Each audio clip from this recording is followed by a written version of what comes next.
Hello friends, आप सभी लोगों का बहुत बहुत स्वागत है प्लूटस आईएएस में। मित्रों, दोस्तों, स्वागत, वंदन, अभिनंदन। आज मैं आपके सामने एक ऐसा महत्वपूर्ण टॉपिक लेके आया हूँ। शायद जब पॉलिटिकल साइंस, राजनीति शास्त्र और नैतिक शास्त्र से जैसे कुछ विषयों पर बहुत कुछ लिखा जा रहा था, तो बहुत सारे शब्दों के बारे में लोगों की जिज्ञासा उठी होगी कि आखिरकार जीवन में सुख का क्या महत्व होना चाहिए, जीवन में सुख जो है वो क्या होता है।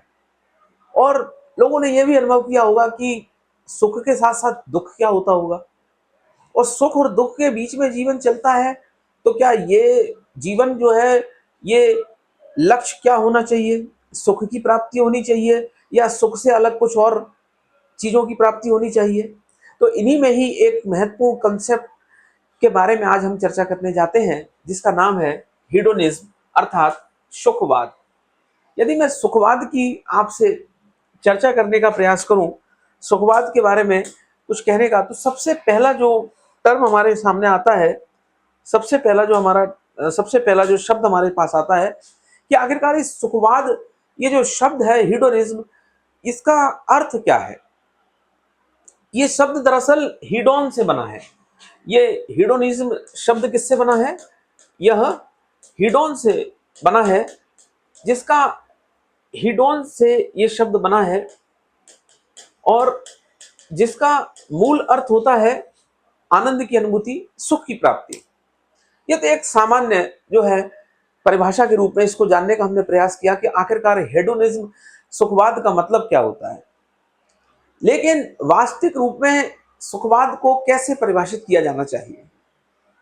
सुखवाद जीवन की वो अवस्था है जिसमें शारीरिक रूप से, मानसिक रूप से, इंद्रिय रूप से, भौतिक रूप से परम, इसे कहते हैं आनंद की प्राप्ति।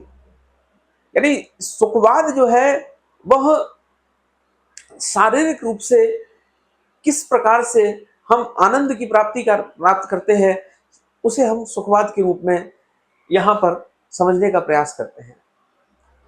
यानी मूल रूप में जब सबसे पहले इसके बारे में जब शब्द लिखे गए कि सुखवाद को किस प्रकार से परिभाषित किया जाए, यानी शुरू के जो सबसे पहले के जो विचारक थे, उन्होंने सुखवाद को परिभाषित करने का सबसे पहले प्रयास कैसे किया, तो अनेक सारे विचारक हुए। तो शुरुआती विचारकों ने सुखवाद को इंद्रियों से जोड़ा, शारीरिक सुख से जोड़ा, और उसके साथ साथ जो है फिर बौद्धिक, मानसिक, नैतिक जो है सुखों से भी इसको जोड़ने का प्रयास किया, यानी मनोवैज्ञानिक और नैतिक रूप से।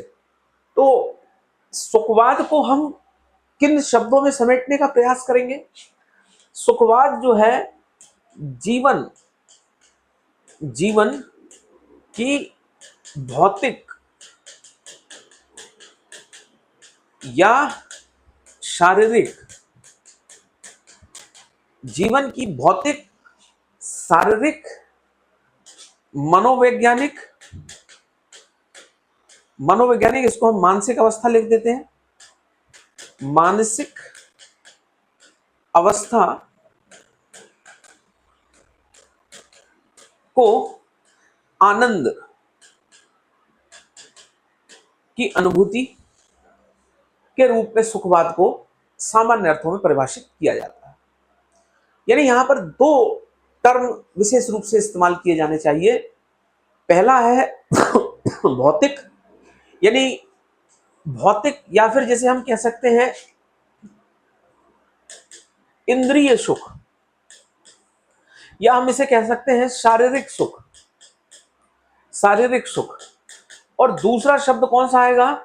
मानसिक या मनोवैज्ञानिक, मानसिक या मनोवैज्ञानिक सुख। यदि इन दोनों बातों को जोड़ दिया जाए, भौतिक सुख, शारीरिक सुख, मानसिक सुख, मनोवैज्ञानिक सुख, तो इन सबसे ही मिलकर जो है सुखवाद को कहीं ना कहीं परिभाषित किया जाता है। अब इसमें मनोवैज्ञानिक, अंतर अनुभूति, नैतिक सुख और इंद्रिय जनक, इस सारे जो है कैटेगरीज के रूप में हम इसको क्या करेंगे, आगे जाके परिभाषित करते हैं। अब सभ्यता की जब शुरुआत हुई, तो फिर ग्रीक, यूनान में बहुत सारे लोगों ने, यानी सुकरात, प्लेटो, अरस्तु, बहुत सारे दार्शनिक हुए और उन्होंने कहीं ना कहीं नेचर, प्रकृति के ऊपर, दर्शन के ऊपर और वर्च्यू, सद्गुण के ऊपर, और इसे कह सकते हैं शुभ क्या है, नैतिक क्या है, सबसे पहले इस पे जो है बताने का प्रयास किया। तो वहीं पर कुछ लोगों ने सुखवाद के ऊपर भी कहने का प्रयास किया। तो उसमें ऐसे पहले व्यक्ति थे जिनका नाम था एरिस्टोपस।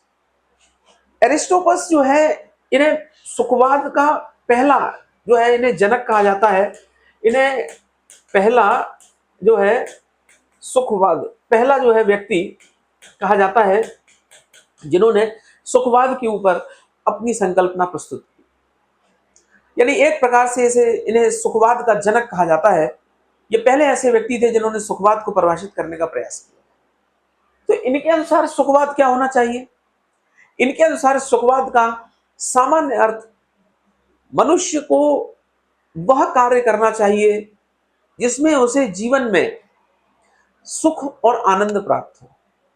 मनुष्य के जीवन का लक्ष्य क्या होना चाहिए? यानी ऐसे कार्य जिसे करने में उसे सुख की प्राप्ति हो रही है तो उसे वह कार्य करने चाहिए, और ऐसे कार्य जिसे करने में दुख, दर्द और वेदना हो रहे हैं तो ऐसे कार्य नहीं करने चाहिए। इस सामान्य अर्थों में इन्होंने सुख की परिभाषा करनी, सुख की परिभाषा, सुखवाद की परिभाषा दी। आगे भी इसमें बहुत सारी बातें बताई, पर सामान्य अर्थों में इसकी परिभाषा उन्होंने कहा कि हमें जीवन में कैसे कार्य करने चाहिए। जीवन में हमें वो कार्य करने चाहिए जो हमें शुभ, जो हमें सुख दे, ना कि हमें दुख और दर्द दे। तो वो जो कार्य जो सुख प्रदान करते हैं वही जो है सुखवादी कार्य, और सुखवादी जो है यानी सुखवादी जो है कार्यों की ओर हमें आगे बढ़ना चाहिए। दूसरा जो इसी को ही कुछ और शब्दों में आगे, यानी इस पर कुछ और विचार अपने प्रस्तुत किए आगे जाकर एक दूसरे व्यक्ति थे, महान विचारक, जिनका नाम एपिक्यूरस था। तो एपिक्यूरस जो है वो इनसे थोड़ा सा एक कदम आगे थे, और एपिक्यूरस जो है यहाँ पर कुछ बातों को बताने का प्रयास करते हैं कि हमें ऐसे ऐसे कार्यों से बचना है जो चिंता, वेदना, दर्द, यानी जो चिंता, वेदना, दर्द, ये सारी जो चीजें हैं जिनसे हमें ना मिले, और बाकी के जो हमें सुख है, बाकी के जो हमें सुख है इसके अलावा वो प्राप्त हो, तो उसे उन्होंने सुख के रूप में परिभाषित किया। यानी एपिक्यूरस क्या कहते हैं कि जीवन का ऐसा अनुभव, जीवन का ऐसा अनुभव जिसमें चिंता,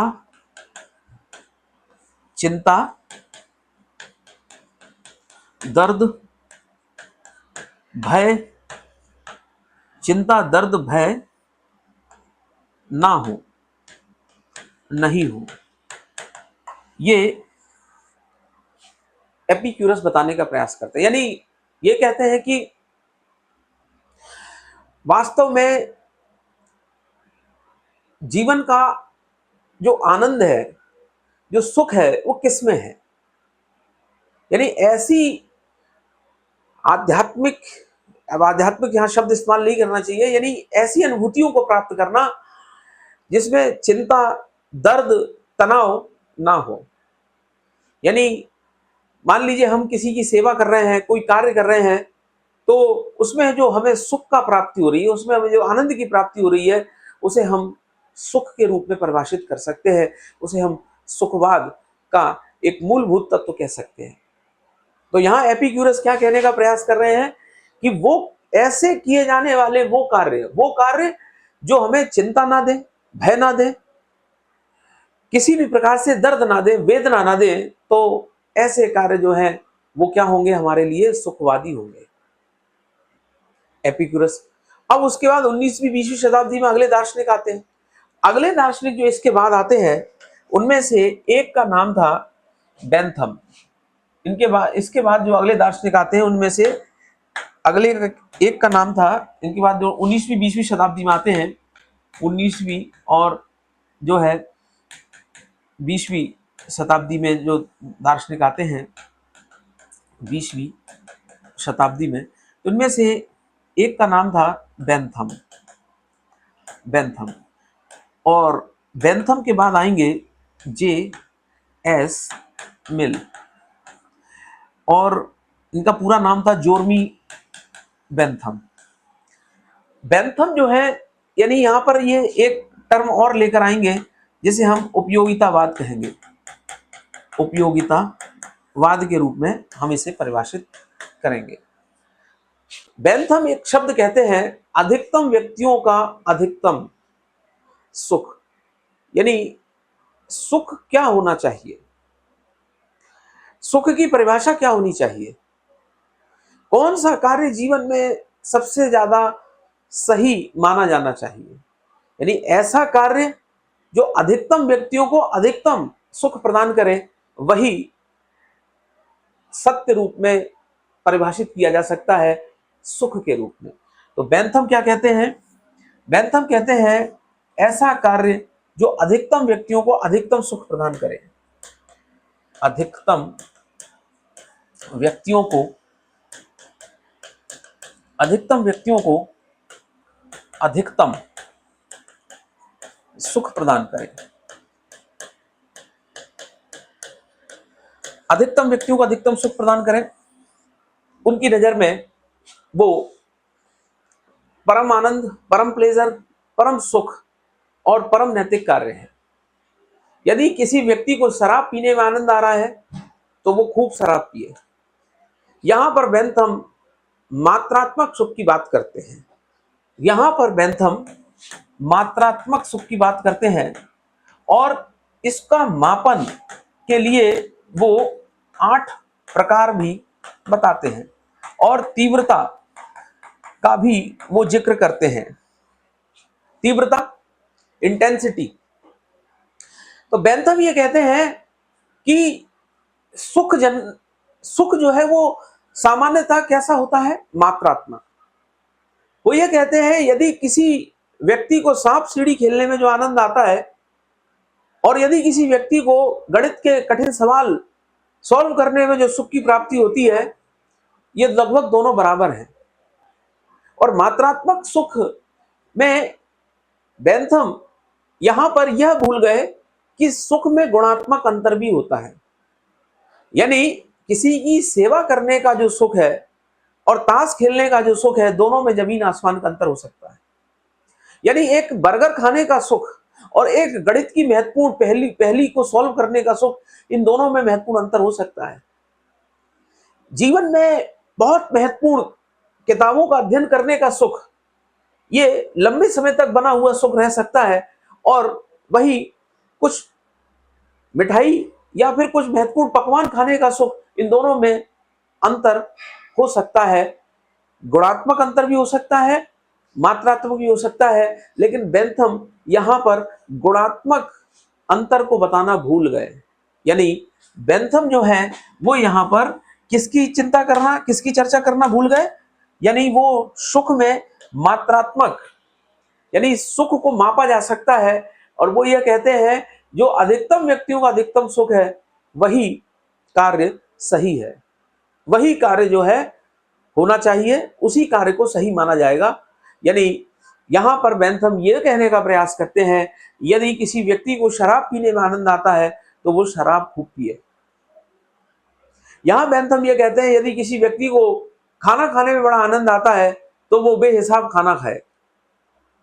यहां पर बेंथम यह नहीं कहने का प्रयास करते हैं कि खाना खाने का सुख है वह कुछ समय के लिए रहता है, लेकिन अच्छी अच्छी किताब पढ़ने के बाद या गणित के महत्वपूर्ण प्रॉब्लम को सॉल्व करने के बाद वो जो सुख है वो लंबे समय तक बना रहता है, और वो जो हमारी अंतर अनुभूति है वो हमें कई सालों तक हमारी याददाश्त में बनी रहती है।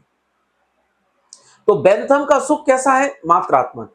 उन्होंने इस सुख को मापने के कई प्रकार भी बताने का प्रयास किया। उसके बाद अगले कौन व्यक्ति आते हैं? जे.एस. मिल। ये भी उपयोगितावादी, और इनका जो है बड़े सम्मान से यानी इनके द्वारा दिए गए जो महत्वपूर्ण कथन है और इनके द्वारा जो महत्वपूर्ण बातें कही गई, उसने एक प्रकार से कह सकते हैं कि इस इन विचारों की दुनिया में एक बड़ा इंपैक्ट, एक बड़ा प्रभाव रखा। J.S. मिल, जॉन स्टुअर्ट मिल्स कहते हैं कि ये दरअसल इनके यहाँ ट्यूशन पढ़ने जाते थे। यानी इनके पिता, J.S. मिल के जो पिता हैं, वो कहीं ना कहीं बेंथम के, जैसे कह सकते हैं कि बेंथम के साथ जो है, उनके घर वालों के साथ इनके बहुत अच्छे संबंध थे। और कहते हैं कि ये जो मिल है वो कहीं ना कहीं बेंथम के विचारों से बहुत ज्यादा प्रभावित थे। और बचपन में इनको बेंथम ने जो बातें सिखाई वो इन्होंने हूबहू पालन की। इन्होंने कहा नियम का पालन करना है, इन्होंने कहा हर चीज बिल्कुल नियम के अनुसार करनी है, हर चीज एकदम, जिसे कह सकते हैं कि जो चीज जिस प्रकार से करनी चाहिए विद इन दैट टाइम, वह वैसे ही करनी है। यानी कुछ भी आपको सोचना नहीं है, स्वतंत्रता के बारे में नहीं सोचना है, फ्रीडम ऑफ एक्सप्रेशन के बारे में नहीं सोचना है। जो कार्य आपके लिए लिखा गया है बस वही कार्य करने हैं।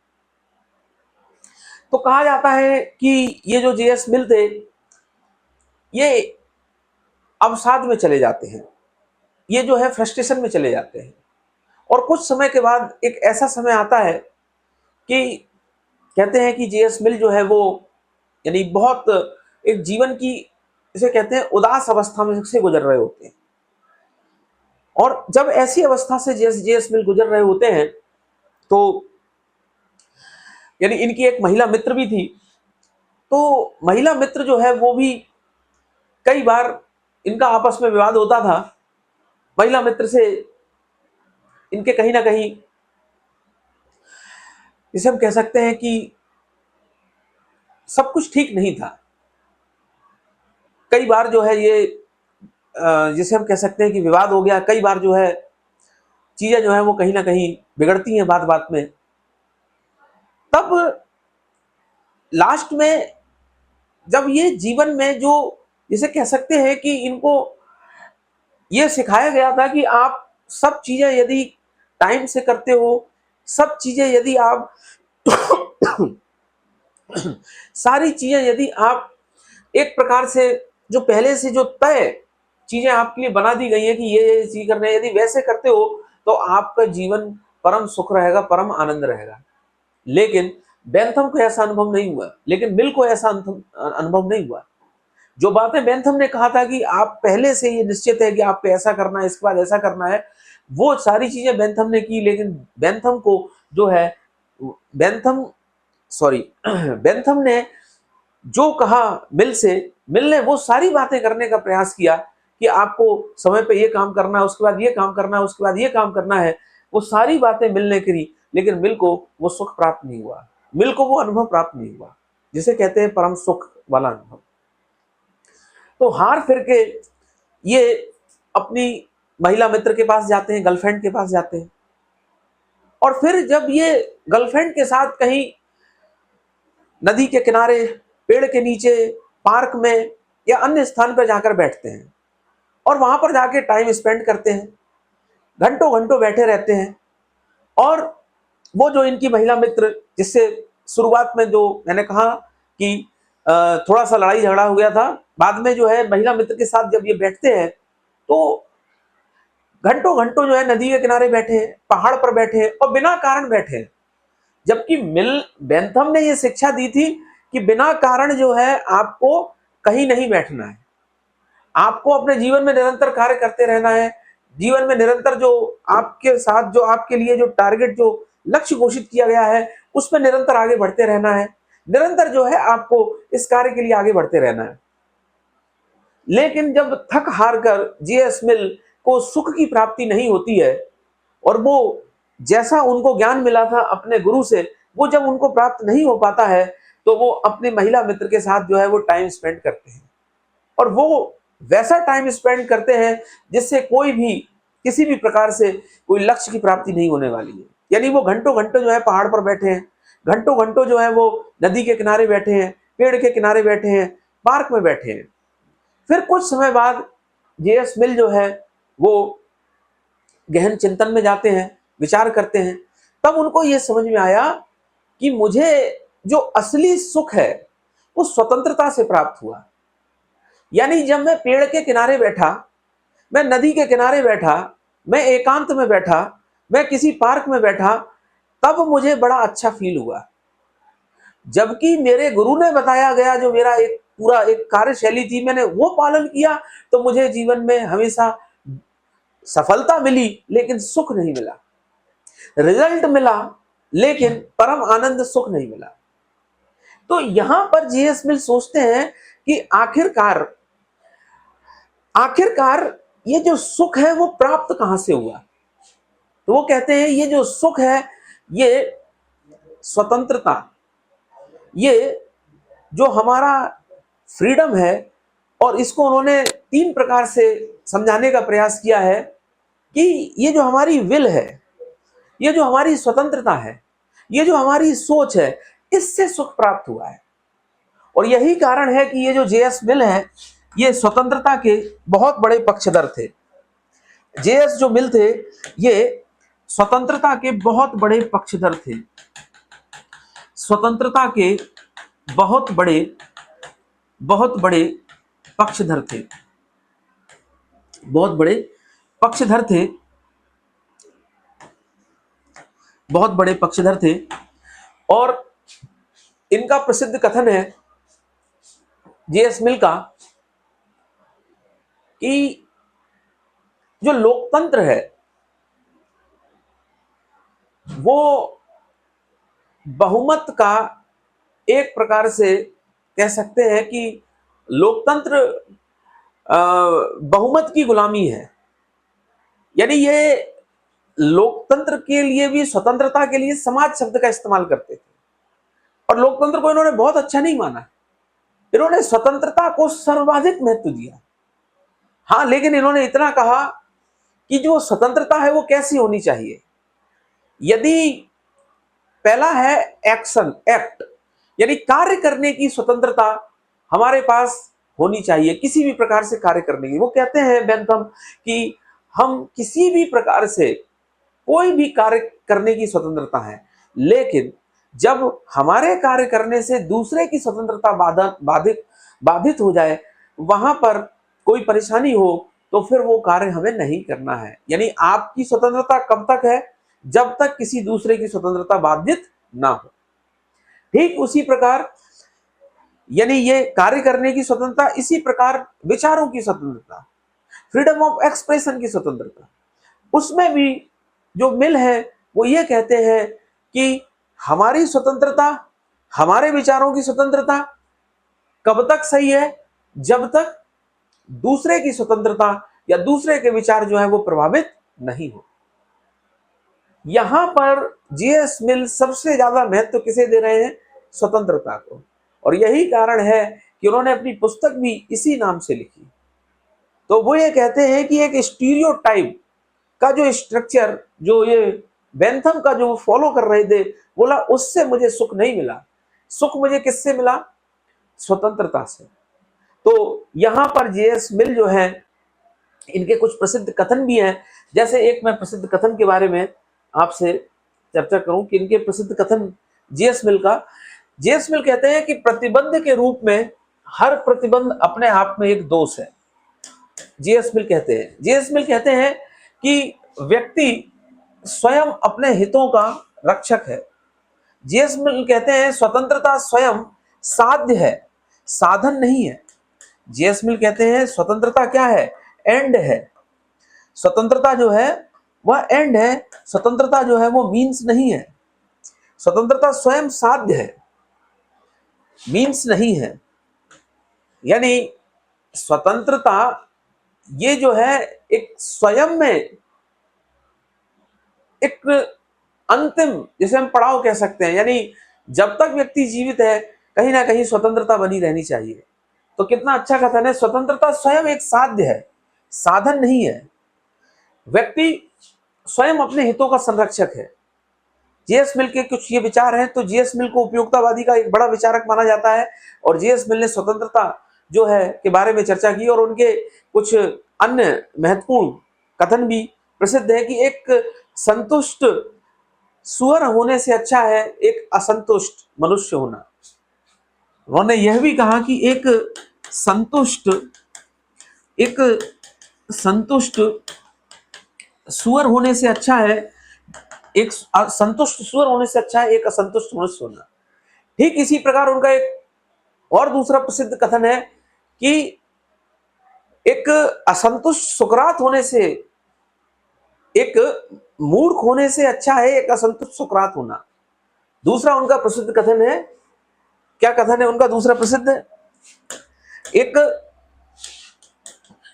एक मूर्ख होने से अच्छा है एक संतुष्ट मूर्ख होने से अच्छा है एक संतुष्ट मूर्ख होने से अच्छा है असंतुष्ट सुकरात होना। सुकरात होना, ये कुछ प्रमुख इनके कथन थे। तो यहां मैंने आपसे जो बातें कहने का प्रयास किया कि सबसे पहले हम लोगों ने चर्चा की इस बात की कि आखिरकार सुखवाद कहते किसे हैं। हीडो हीडोनिज्म जो है ये शब्द हीडोन से आया। तो सुख दरअसल मात्रात्मक भी हो सकता है गुणात्मक भी हो सकता है। शुरुआत के जो विचारक हैं उन्होंने मात्रात्मक सुख पे ज्यादा ध्यान दिया, लेकिन आगे आके जीएस मिल जैसे विचारों ने कहा कि सुख जो है वो गुणात्मक भी हो सकता है।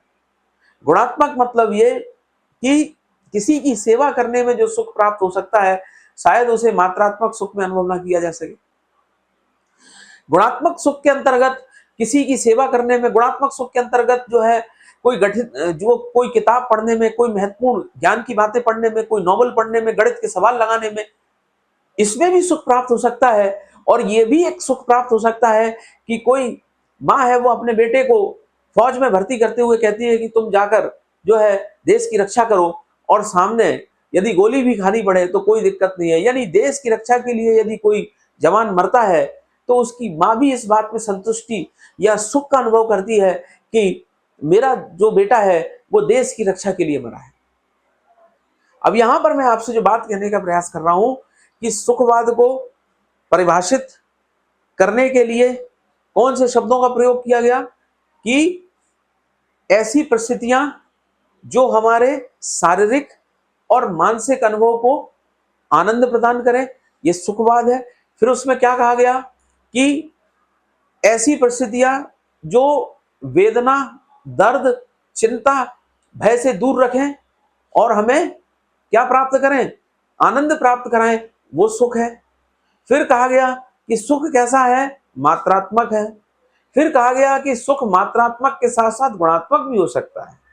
और फिर यह भी कहा गया कि ये जो पूरा सुखवाद है, इस सुखवाद में जब बाद में लास्ट उपयोगितावादी विचारक आए जीएस मिल जैसे, तो उन्होंने इसमें एक शब्द और जोड़ा उस शब्द का नाम है स्वतंत्रता।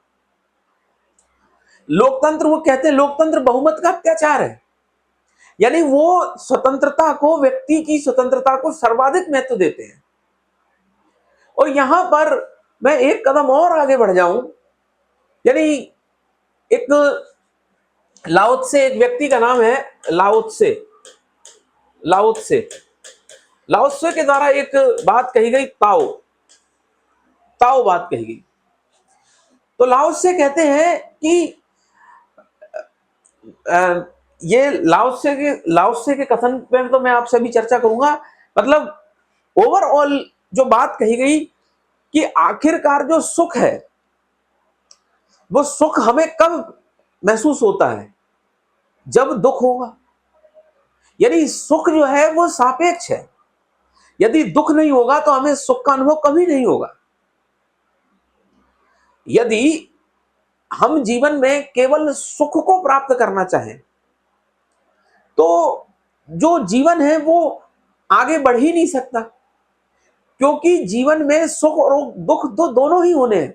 लाओ त्से ये कहने का प्रयास करते हैं कि वो जो कुछ नहीं है, यानी बर्तन में जो खालीपन है उसका भी उतना ही महत्व है, और बर्तन का अस्तित्व तब है जब वो खालीपन है।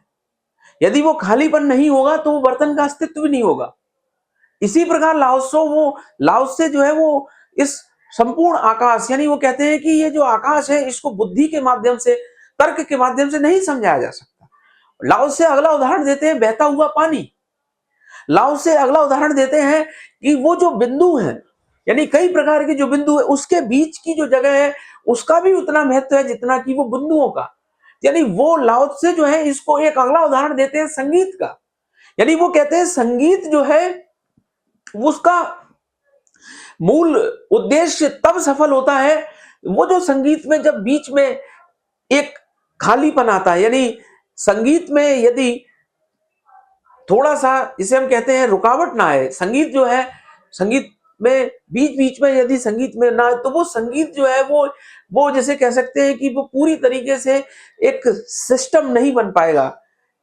एक जैसे कहते हैं कि जैसे एक सिस्टम या बोल सकते हैं, या फिर जैसे हम कह सकते हैं कि एक वर्तुल नहीं बन पाएगा, एक कॉम्बिनेशन नहीं बन पाएगा। जैसे हम कह सकते हैं कि संगीत का मतलब सारी चीजें साथ में संयोजित नहीं हो पाएंगी।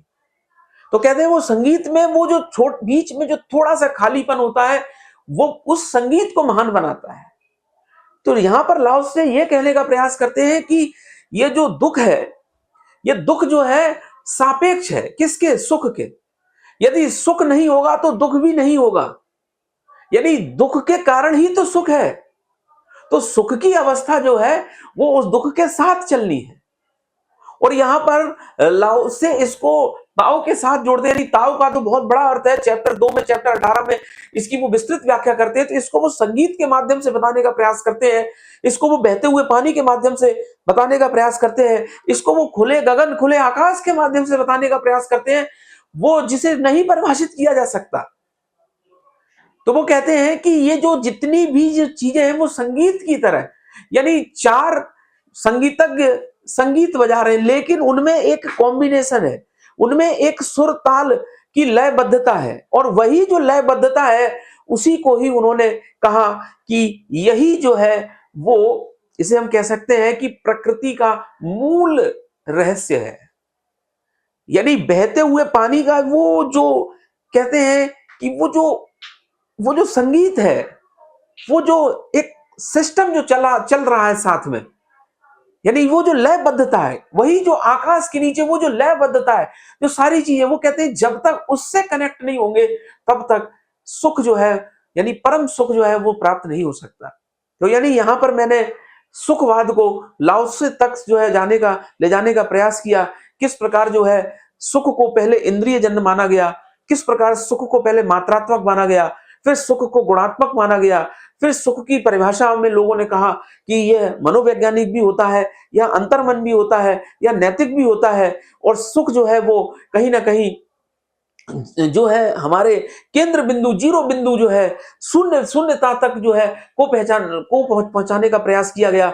यानी सुख की परिभाषा को कई शब्दों के साथ अनेक विचारकों ने जोड़ा, जिसमें मिल ने अपना महत्वपूर्ण योगदान दिया। मिल ने स्वतंत्रता पे ज्यादा महत्व दी, बेंथम ने महत्वपूर्ण योगदान दिया, एरिस्टिपस ने अपना महत्वपूर्ण योगदान दिया, एपिक्यूरस ने महत्वपूर्ण योगदान दिया। और ये जो पूरा सुखवाद है इसको मैंने लाओत्से के साथ जो है जोड़ने का प्रयास किया कि वो वही बात बार बार कहते हैं कि वो जो खालीपन है बर्तन में, उसका भी उतना महत्व है जितना बर्तन का। यदि वो खालीपन नहीं होगा तो वो बर्तन अर्थहीन है। यानी सापेक्षता की स्थिति है, और इसी सापेक्षता को कहीं ना कहीं, यानी जीवन में हम कई प्रकार से जब हम जीवन में आगे बढ़ते हैं तो बहुत सारी चीजें सामने आती हैं। यानी कष्ट आते हैं, दुख आते हैं, दर्द आते हैं, वेदना आती है, कई प्रकार की चीजें। तो हम ये मान के चलते हैं कि भाई ये चीजें जो है, ये पार्ट जो है गलतियों से हुआ, ये पार्ट अन्य चीजों से हुआ। नहीं, यह पूरा एक, लाओसे के अनुसार कहें तो ये पूरा एक एक पूरी लयबद्धता है, और उस लयबद्धता के साथ चलना है, और उसी को लाओसे कहते हैं स्वीकारना।